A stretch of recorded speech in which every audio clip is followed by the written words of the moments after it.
မုတ်တရအလဲမှာလူတွေညာရင်းချင်းအငွေ့ပြန်သွားတဲ့တစေတင်မောကြီး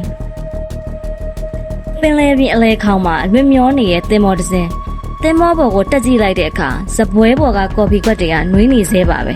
အဖိုးတန်ကုန်ပစ္စည်းတွေရွှေငွေတွေဝတ်စားတွေအားလုံးကသူ့နေရာနဲ့သူတေးသေးချာချာရှိနေပါတယ်တွေ့ထက်တန်ရုံဖြစ်ထားတဲ့လက္ခဏာတစ်ခုမှလည်းမရှိပါဘူးဒါပေမဲ့တင်မောပေါ်မှာပါလာတဲ့ကပတိန်သူ့ရဲ့မိသားစုနဲ့တင်မောသားအားလုံးစုပေါင်းလူ10ယောက်ဟာအရေးအယောင်တောင်မချမ်းပဲညာရင်းစင်အငွေ့ပြန်ပျောက်ဆုံးသွားခဲ့ပါတယ်သူတို့ဘယ်ရောက်သွားကြရလဲကပ္ပသမိုင်းမှာအကြီးမားဆုံးရေချောင်းပဟေရီဖြစ်တဲ့ Mary Celeste တစီတင်မောကြီးရဲ့သဝက်ချက်ကိုဒီနေ့ဖော်ထုတ်ကြည့်ကြရအောင်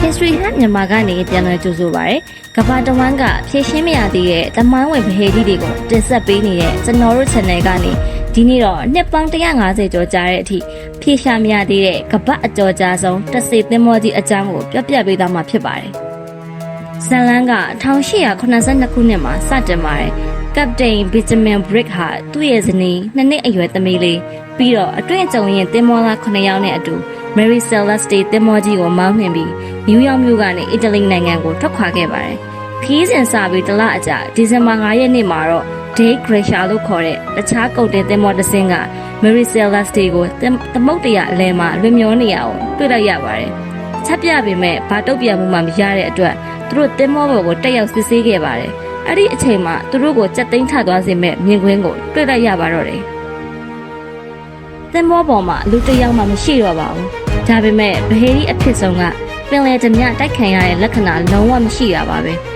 သင်္ဘောပေါ်မှာတည်လာတဲ့တန်ဖိုးကြီးအရက်စီပိုင်း1900ဟာအကောင်းတိုင်းရှိနေပါတယ်။သင်္ဘောသားတွေရဲ့ပတ်စံတွေအဝတ်စားတွေကအစ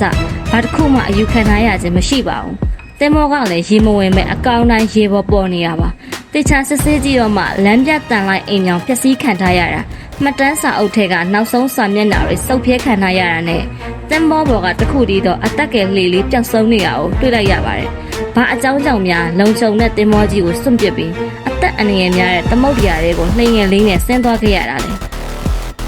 ဒီအဖြစ်အပျက်အတွက် theory ပေါင်းများစွာထွက်ပေါ်ခဲ့ပါတယ်တချို့ကအေယာမရေပွဲဘလူးကြီးတွေကသင်္ဘောသားတွေကိုဆွဲချသွားတာလို့ဆိုကြပါတယ်တချို့ကလည်းရေအောက်ငလင်းကြောင့်ဖြစ်တဲ့လေဆန်နမောင်းဝင်တိုက်သွားတာလို့ယူဆကြပါတယ်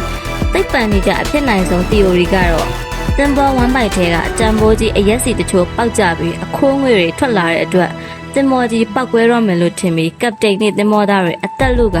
နှငယ်လေးနဲ့ခစ်တရှောင်းထွက်သွားခဲ့ကြတာပါဒါပေမဲ့ရုတ်တရက်မုန်တိုင်းလာတာဒါမှမဟုတ်ကျုပ်ပြတ်သွားတာကြောင့်သင်္ဘောကြီးစီပြန်မကတ်နိုင်တော့ပဲပင်လယ်ထဲမှာပဲအလုံးသိဆုံးသွားခဲ့ရတယ်လို့ပညာရှင်တွေကခန့်မှန်းကြပါတယ်ဒီအဖြစ်ပြက်ဟာလွန်ခဲ့တဲ့နှစ်ပေါင်း150ကျော်ကဖြစ်ခဲ့ပေမဲ့ဒီကနေ့ချိန်ထိလူ10ယောက်ရဲ့အလောင်းတွေကိုရောအသက်ကယ်လေးကိုပါဘယ်တော့မှပြန်မတွေ့ခဲ့ရတော့ပါဘူးသမုတ်တရားကြီးဟာသူ့ရဲ့လှုပ်ဝက်ချက်ကိုအခုထိထိမ့်သိမ်းထားစေပါကြည့်ရှုသူတို့ကရော Mary Celeste သင်္ဘောပေါ်ကလူတွေဘာကြောင့်ရုတ်တရက်ပျောက်ဆုံးသွားရတာလဲလို့ထင်ပါတယ်လေ comment မှာသိအမြင်ကိုရေးသားပေးခဲ့ပါဦးဒီလိုစက်သိမ်းထားစရာတမိုင်းဝင်ဗဟေရီတွေကိုအမြဲကြည့်ရှုနိုင်ဖို့ History Hub မြန်မာကိုအခုပဲ subscribe လုပ်ထားလိုက်ပါနော်